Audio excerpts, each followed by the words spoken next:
Bonjour depuis Alep.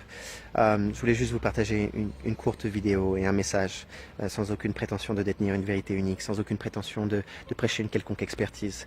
Mais je suis juste en colère de voir à quel point on continue de vous manipuler sur la Syrie, de voir à quel point on arrive à brosser le portrait de terroristes en les faisant passer pour des humanitaires.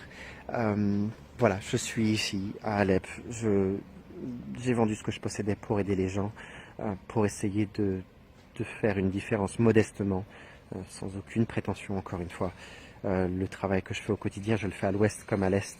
Les témoignages que je partage au quotidien, j'ai rien à gagner. Je veux dire, je partage les histoires de gens qui acceptent de montrer leur visage, qui acceptent de partager leur histoire, et qu'ils le font, je veux dire, avec des risques.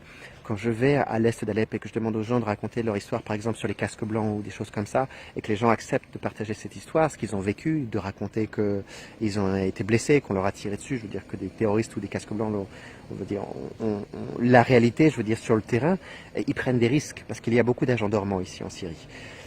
Ce que je veux vous dire, c'est qu'aujourd'hui, on vous brosse un portrait du conflit, principalement par exemple à Idlib en ce moment, en vous disant que ce sont des centaines de milliers de civils qui sont coincés par un siège. Il y a une réalité sur le terrain, c'est que les gens sont vraiment en train de souffrir. Il y a vraiment des bombardements et les gens souffrent. Mais on vous cache les raisons, on vous cache qui sont aujourd'hui ces groupes qui maintiennent les gens sous la guerre, ces gens qui apportent la guerre sur la tête de ces gens.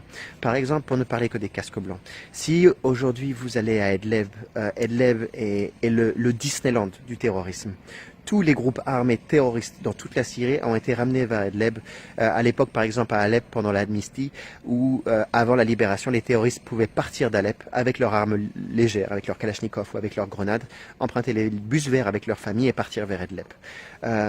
Toutes ces familles que vous voyez souffrir à Idlib ou dans d'autres quartiers sont des gens qui sont otages. Je veux dire, ces gens-là n'ont pas le choix. Ces gens-là n'avaient pas le choix de quitter Alep avec leur mari djihadiste, n'avaient pas le choix de quitter Alep. Ceux qui voulaient rester à Alep et qui sont partis en zone ouest, c'est-à-dire 85% des gens qui étaient à Alep Est à l'époque, sont venus ici de leur propre gré. Je veux dire, à l'époque, les couloirs humanitaires étaient bombardés par les terroristes. Les gens qui essayaient de sortir par les couloirs humanitaires étaient tirés par les snipers. Il y a une réalité sur le terrain dont vous n'avez pas idée.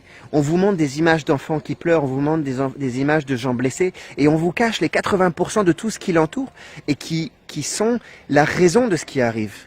Quand par exemple on parle des casques blancs, imaginez je viens chez vous, ok? Je viens chez vous, je suis habillé comme je suis, ok? Je prends un pistolet, je vous tire dans le ventre. Voilà. Maintenant, j'enlève ma capuche, je mets un casque blanc sur ma tête, je vous porte sur mes épaules, je vous emmène à l'hôpital, et je reçois une médaille.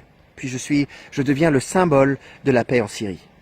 Je veux dire que si vous venez ici à Alep et vous demandez aux gens à Alep Est ou à Alep Ouest. À Alep Ouest, les casques blancs, ils connaissent pas. À Alep Est, une partie des gens vous diront que c'était des activistes ou des gens de l'opposition, d'une minorité d'opposition non armée qui étaient membres des casques blancs. La majorité vous diront qu'ils faisaient partie des groupes terroristes, que ce soit Jabhat al-Nusra, Nurudin az-Zinki, Sultan Mourad, Jandallah. Il faut que vous compreniez qu'aujourd'hui, la situation à Alep, comme à Idlib, comme dans toutes les autres villes aujourd'hui en Syrie, n'a rien à voir avec ce que l'on vous vend dans les médias. Il y a une réalité sur le terrain que l'on vous camoufle, des images que l'on vous croppe, des témoignages que l'on vous montrera jamais. Je veux dire que si vous regardez bien ce qui s'est passé à Alep, comme encore aujourd'hui à Idlib, je veux dire, on efface la vie humaine. On vous montre que des gens en train de souffrir. On vous montre simplement ce que l'on a envie de vous montrer et on se sert de votre empathie. On se sert de votre affection pour ces gens qui souffrent avec votre regard de père, de mère, de frère, de sœur. Ça me rend terriblement triste et en colère quand finalement les gens ont vécu tellement de malheur ici, quand les gens ont tout perdu. Parce que tous les jours, encore aujourd'hui, on recevoir des morts, on continue de recevoir des mortiers, on continue de recevoir des roquettes de cette fameuse opposition, de ces fameux rebelles, ces bouteilles de gaz que l'on reçoit, que l'on peut encore trouver ici. Il y en a un petit peu partout. Hein. Si vous allez même tout autour, ça par exemple, c'est ce qu'on appelle les bouteilles de gaz, qui est utilisé pour les canons de l'enfer. Je sais pas si on peut la voir correctement. Ça, par exemple, quand vous la recevez sur votre immeuble, ça vous rase 2 étages. Et ça, encore, tous les jours, on les reçoit. À côté, c'est un système de détonation qui est utilisé pour les souterrains. Là-bas, c'est pareil. Je veux dire que il y a tellement de choses que vous ne savez pas. Je veux dire, et encore une fois, je n'ai pas la prétention de vous dire quoi croire, et je serai le premier à vous dire de ne pas me croire, de ne pas me faire confiance. Mais ce que je vous demande, c'est d'ouvrir vos yeux, d'essayer de comprendre qu'il n'y a pas une vérité unique, qu'il n'y a pas de tout blanc, qu'il n'y a pas de tout noir, et qu'il y a une différence aujourd'hui à faire entre des gens qui se disent de l'opposition, qui sont en dehors de la Syrie, qui ont leurs raisons, qui ne soutiennent pas forcément les groupes armés, mais qui ont leur raison d'être contre le gouvernement, et les terroristes, qui aujourd'hui sont une majorité. Ici en Syrie, ou à Alep, comme aujourd'hui à Idlib, vous trouverez de tout. On trouverait des Tchétchènes, des Ouzbeks, des Afghans, des Européens. Comment on peut parler aujourd'hui d'une révolution? Comment on peut parler d'une guerre civile? Ça n'existe pas. Demandez à n'importe qui, venez ici, venez par vous-même. Si vous avez des doutes, si continuellement vous lisez les mêmes médias, si continuellement vous écoutez les mêmes personnes, et que vous avez l'occasion de venir un jour ici. Regardez, je suis ici, je veux dire, je peux venir ici, je suis pas tombé par l'opération du Saint-Esprit. Et les portraits que je publie, tout ce que je fais, ce sont des gens qui prennent des risques encore une fois, qui osent partager leur histoire, qui osent montrer leur visage. J'ose montrer mon visage, et tout ce que j'ai fait jusqu'à maintenant, ça m'a coûté très très cher. J'ai reçu des menaces de mort, j'ai été diffamé, mais honnêtement, le temps parlera. Alors moi, ce que je vous demande aujourd'hui, c'est simplement d'ouvrir les yeux, pas forcément de me croire, mais d'essayer de comprendre que ce qu'on vous vend sur le terrain, ce qu'on vous montre, c'est peut-être 20% de l'image. Les 80% sont à vomir. Et les gens ici ont payé le prix et continuent de payer le prix.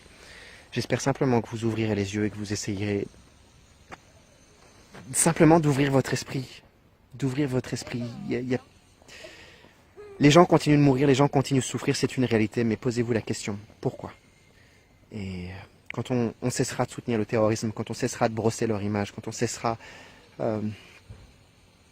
d'essayer...